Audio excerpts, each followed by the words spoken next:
조갑제 TV 시청자 여러분 안녕하십니까. 2023년 9월 12일 오전 11시입니다. 파리를 여행하시는 분들은 잘 아시겠지만은 루브르 박물관에 못지않는 관광 명소가 있습니다. 앵발리드라고 불리는 군사 박물관입니다. 앵발리드라는 말은 전상자 치료 또는 요양소란 뜻입니다. 그 앵발리드에 군사 박물관도 있지만은 유명한 인물의 무덤도 있습니다. 즉 나폴레옹의 무덤을 모신 교회가 거기 붙어 있습니다. 그래서 이곳을 많이 찾는데 앵발리드 군사 박물관 지하로 기억되는데, 지하에 가면은 드골 전시실이 따로 있습니다. 이 드골 전시실을 만든 사람이 사르코지 전 프랑스 대통령이었습니다. 사르코지의 공적 중에서 별도로 드골 전시실을 만들었다는 게 꼽힐 정도입니다. 그런데 파리에 가면은, 아니 프랑스를 여행을 하면은 온통 드골입니다. 드골 거리, 드골의 이름을 붙인 항공모함, 드골 동상. 그러나 정작 드골은 사망하기 전에 유언할 때 자신이 죽었을 때는 가족장으로 해달라, 전우들만 참석하도록 해달라, 정부 행사는 하지 마라, 이렇게 되었습니다.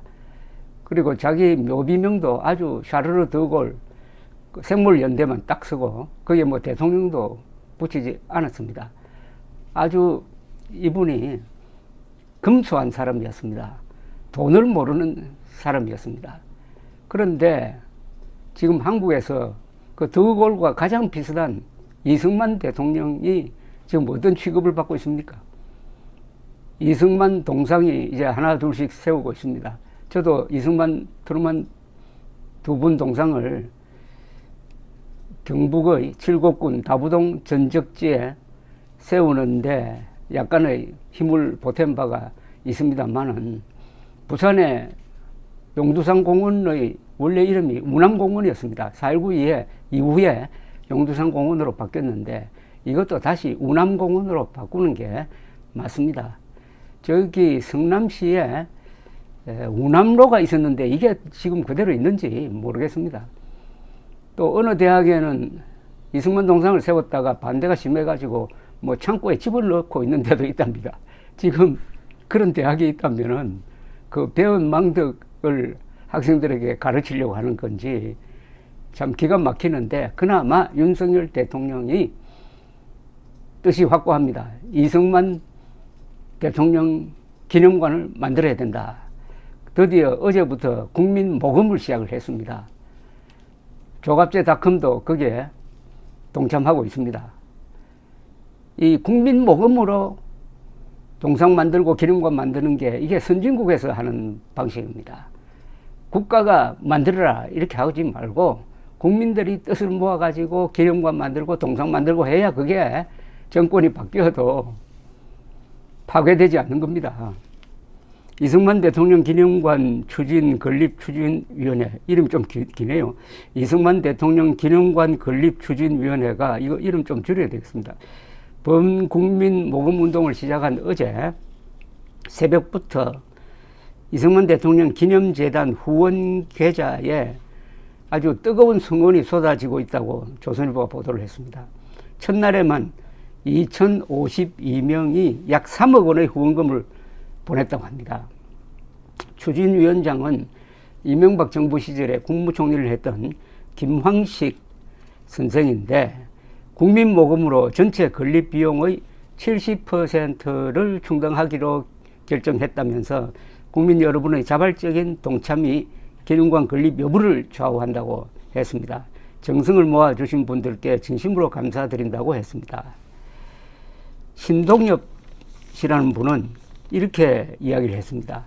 조선일보가 인터뷰를 하면서, 프랑스에 가면 수도 파리 한복판에 건국의 아버지 샤를 드골을, 건국의 아버지는 아닌데 어쨌든 샤를 드골을 기념하는 광장이 있는데 우리나라만 건국 대통령을 폄훼하고 소홀히 취급하는 것에 문제가 있다고 평소 생각했다면서 이승만 대통령의 공과가 있겠지만 그분이 건국 대통령이라는 사실 하나만으로도 기념관 건립은 반드시 필요하다고 했고, 강원도 원주에 사시는 윤재희 씨는 박정희 대통령이 시간이 흘러 재해석되듯이 이승만 대통령도 건국 대통령으로서 마땅히 재평가받아야 한다. 생애 후반부터 과로 인해 평생의 공적이 부정당하는 상황이 가슴 아팠다고 했습니다.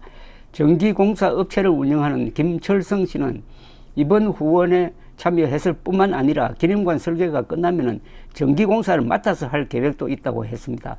시대를 앞서갔던 이승만 대통령은 내치로 남녀평등, 무상교육, 토지개혁 등 숱한 개혁을 실시했을 뿐만 아니라 외치로도 한미상호방위조약 체결 등 굵직한 업적을 쌓았다. 이런 분의 기념관이 없는 것은 말이 안 된다고 했습니다. 말이 안 되죠. 말이 안 되지. 김영삼, 김대중, 노무현 기념관은 있는데 이승만 대통령 기념관이 없으면은 이게 무슨 나라겠습니까?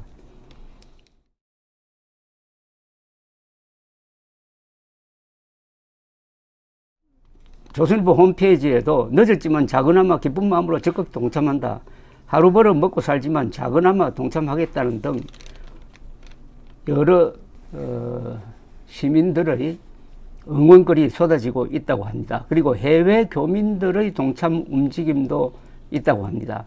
한국 근현대사의 아픈 기억을 공유하는 제1교포들의 호응이 특히 뜨거운데, 김옥채 주1 요코하마 총영사는 대한민국을 바로 세우는 일인 이승만 기념관 건립에는 국민 누구나 동참해야 한다는 마음으로 제1교포들에게 기념관 건립의 필요성을 설명하고 있다면서 대한민국 초대 대통령의 업적은 마땅히 인정받아야 한다는 공감대가 형성되어 있어 곧 조직적인 모금운동이 현지에서 진행될 것이라고 했습니다. 배우 이영애 씨도 모금운동 첫날 추진위원회 측에 후원 참여 의사를 전한 것으로 알려졌습니다. 지금 추진위원회는 이번 기념관 모금 목표를 320억 원으로 책정하고 있습니다. 건립 전체 비용 중 국민 모금으로 70%를, 나머지 30%는 정부 지원으로 충당한다고 합니다. 재단법인 이승만 대통령 기념재단 기부금에는 영수증은 물론 세제 혜택이 부여되며 분할 납부하는 약정 기부도 가능합니다. 이승만 기념관 건립 범국민 모금운동 후원금 계좌 등은 요 밑에 활자로서 지금 남겨놓겠습니다. 여러분들의 많은 성원을 부탁드립니다. 아까 드골 이야기가 나왔는데 드골과 이승만 대통령 참 비슷합니다. 드골은 2번 프랑스를 구했습니다. 1940년 독일군에 항복한 프랑스를 탈출해가지고 영국으로 가서 자유 프랑스 군을 만들어가지고 결국 1944년 노르만디 상륙작전 이후에 파리를 수복을 할 때 그 앞장섰던 사람이 바로 드골이었습니다. 그리고 정권을 잡았다가 국민들에게 실망하고 스스로 물러나서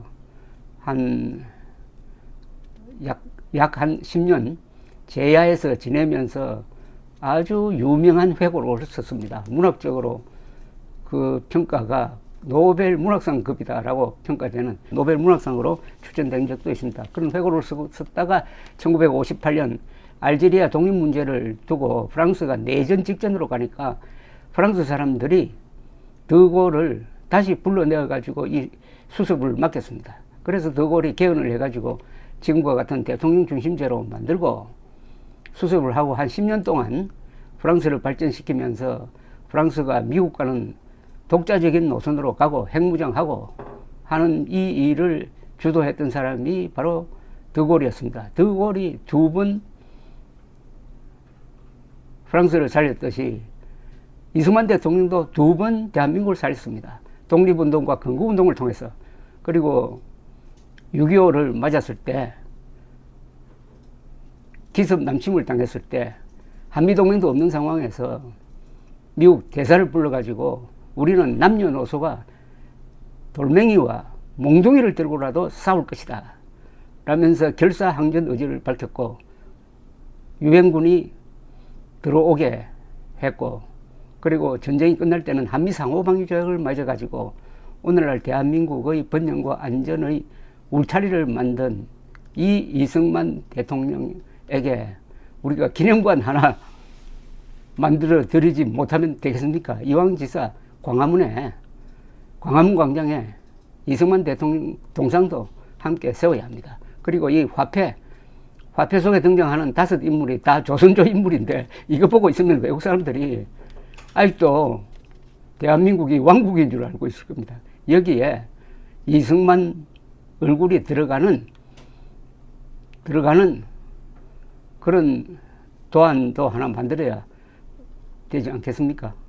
아무리 그렇지만은 신사임당과 이울곡 모녀가 다 돈의 도안으로 들어가고 건국 대통령이 빠진다고 하면 이게 맞습니까? 이승만 대통령 기념관 건립은 대한민국을 바로 세우는 정신운동입니다. 감사합니다.